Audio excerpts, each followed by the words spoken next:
Let's My Trend Twister. पश्चिमी बंगाल के मालदा में एसआईआर के मुद्दे पर टीएमसी नेता यूसुफ पठान ने टीएमसी पार्टी के हर स्टैंड का समर्थन किया है। उन्होंने कहा है कि राज्य सरकार ने पहले ही स्पष्ट कर दिया है कि एसआईआर नीति से किसानों और स्थानीय लोगों के हित प्रभावित हो सकते हैं। ममता बनर्जी हमेशा किसानों और गरीबों के साथ खड़ी रहती है। टीएमसी किसी भी ऐसे प्रोजेक्ट का समर्थन नहीं करेगी जो जनता के खिलाफ जाए। बंगाल में ऐसा चालू हो रहा है cancel and every movement SR what is your opinion sir? SIR को लेके ममता बनर्जी का जो स्टैंड है पूरा टीएमसी का जो स्टैंड है, हम लोगों ने पार्लियामेंट में भी उसका बहुत विरोध किया और हम सब उसके खिलाफ हैं। एसआर में अगर कोई नाम बच जाए जो बोल रहा है तो आंदोलन होगा, उस पर क्या समर्थन देना चाहेंगे? मैं टीएमसी पार्टी का जो भी डिसीजन है उसके समर्थन में हूँ और उसके साथ खड़ा हूँ और यहाँ के लोगों के लिए, यहाँ की जनता के लिए, वेस्ट बंगाल की जनता के लिए और उनकी भलाई के लिए हमेशा उनके साथ खड़ा हूँ। सोशल मीडिया पर एक वीडियो तेजी से वायरल हो रहा है जिसमें मुख्य चुनाव आयुक्त से एक पत्रकार ने सवाल पूछा, क्या घुसपैठियों को हटाने के लिए एसआईआर किया था और क्या घुसपैठिए मिले हैं? इन दो सवालों पर मुख्य चुनाव आयुक्त ने सीधे तौर पर कोई जवाब नहीं दिया। इस पर कांग्रेस के राष्ट्रीय प्रवक्ता अतुल लोंदे पाटिल ने चुनाव आयोग पर तंज किया। उन्होंने एक्स पर लिखा, काजू बादाम पिस्ता खाएंगे पर कितने घुसपैठिए बांग्लादेशी मिले सर में नहीं बताएंगे। नमस्ते, मेरा नाम पुष्यमित्र है, मैं इंडिया टुडे से हूँ। मैं ये जानने में मेरी रुचि रही जब फाइनल ड्राफ्ट रोल आ गया कि क्या बिहार में एसआईआर के बाद कुछ विदेशी नागरिक ऐसे मिले जिन्होंने अपना वोटर आईडी बना रखा था, लेकिन मुझे ये जानकारी किसी भी प्रेस रिलीज में नहीं मिली, पूछने पर भी नहीं मिली। क्या कुछ विदेशी नागरिक मिले हैं? क्योंकि ये बड़ा मुद्दा बिहार के चुनाव में बनता नजर आ रहा है। खास तौर पर बड़े नेता आके यहाँ कहते हैं कि घुसपैठियों को हटाने के लिए एसआईआर किया गया है। तो दो सवाल हैं, क्या घुसपैठियों को हटाने के लिए एसआईआर हुआ था और क्या घुसपैठिए मिले? जो मतदाता सूची में नाम कटे हैं वो सब मिला के, अर्थात मृतकों के भी हैं, जो भारत के नागरिक नहीं हैं उनके भी हैं, जो एक जैसा से कई ज़्यादा जगह अपने वोट बनवा चुके हैं जिनका सिर्फ एक ही जगह होना चाहिए था उनके नाम भी हैं, और जो स्थायी रूप से प्रवास कर चुके हैं उनका नाम भी है। नेक्स्ट।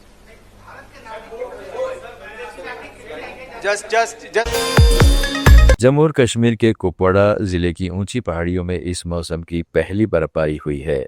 लगातार हो रही बारिश के बाद का वीडियो सोशल मीडिया पर वायरल हो रहा है।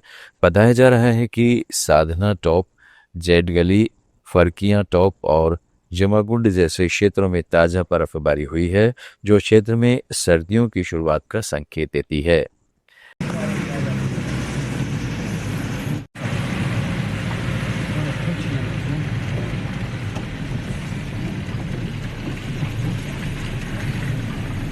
Support like summer.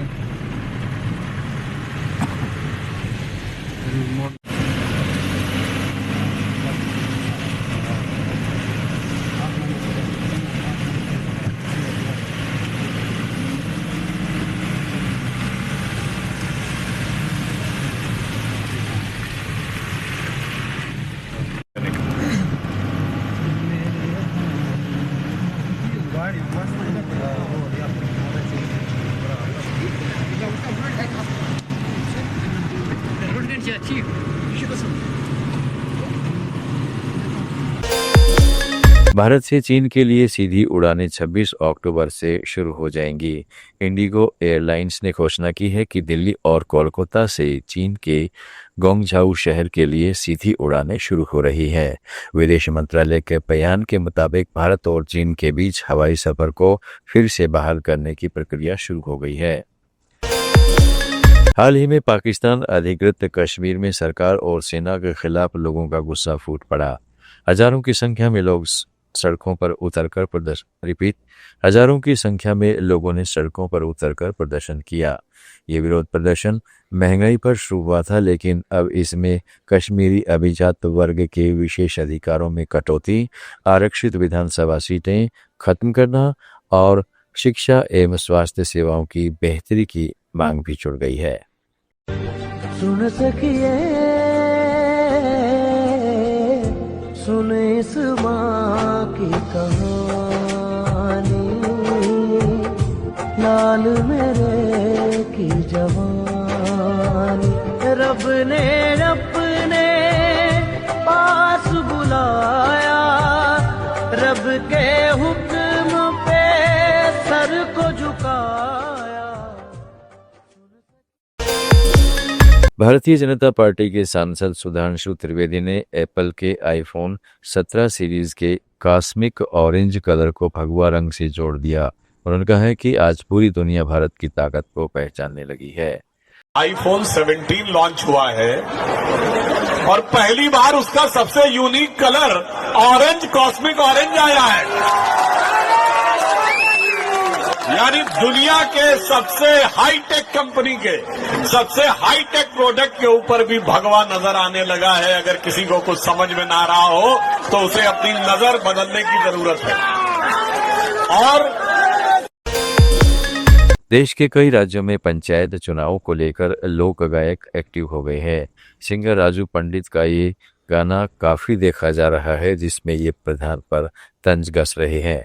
प्रधानी लड़ो हे भैया जन कल्याण के लिए, तुम काम करो बस अपने गांव समाज के लिए। हम चुनते हैं हो, हम चुनते हैं प्रधान ग्राम विकास के लिए, वो लड़ते हैं बस अपने ही आवास के लिए। प्रधानी लड़ो हे भैया जन कल्याण के लिए। सपा नेता अखिलेश यादव ने भाजपा सरकार पर विपक्ष के नेताओं को परेशान करने, झूठे मुकदमे में फंसाने के आरोप लगाए हैं। उन्होंने आजम खान, इरफान सोलंकी, रमाकांत सहित अन्य नेताओं का उदाहरण दिया जिन पर मुकदमे हुए हैं। अब आप देखिए मोहम्मद आजम खान साहब पार्टी के नेता, उन्हें नहीं भेज दिया जेल। प्रजापति विधायक पिछले कितने वर्षों से हैं। इरफान सोलंकी, रमाकांत यादव, अब्बास तो बच गए भी। तो ये सरकार विपक्ष के लोगों को परेशान करना, रीजनल पार्टीज पर दबाव बनाना, रीजनल पार्टी के अंदर राजस्थान सरकार के सेवा पखवाड़े के एक कार्यक्रम के दौरान सीएम भजनलाल और उनके मंत्री राष्ट्रीय गीत वंदे मातरम गाने के लिए खड़े हुए, लेकिन स्थिति तब अजीबोगरीब हो गई जब वंदे मातरम की बजाय माँ तुम्हें सलाम बजने लगा, जो AR रहमान का गाया हुआ है। वीडियो सोशल मीडिया पर वायरल हो रहा है। सीएम भजनलाल और उनके मंत्रियों और अधिकारियों पर लोग सोशल मीडिया के माध्यम से राष्ट्रीय गीत की जानकारी न होने का सवाल भी उठा रहे हैं।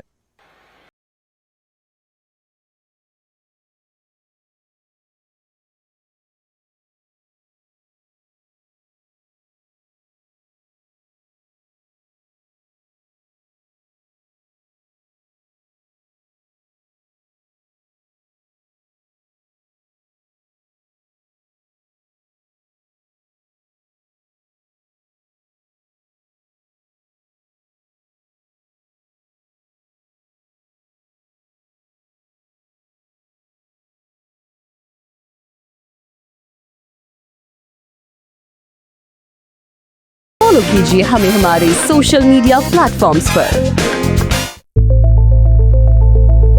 It's time for news. It's time for more than radio. Presenting the first radio news app, Let's Mic.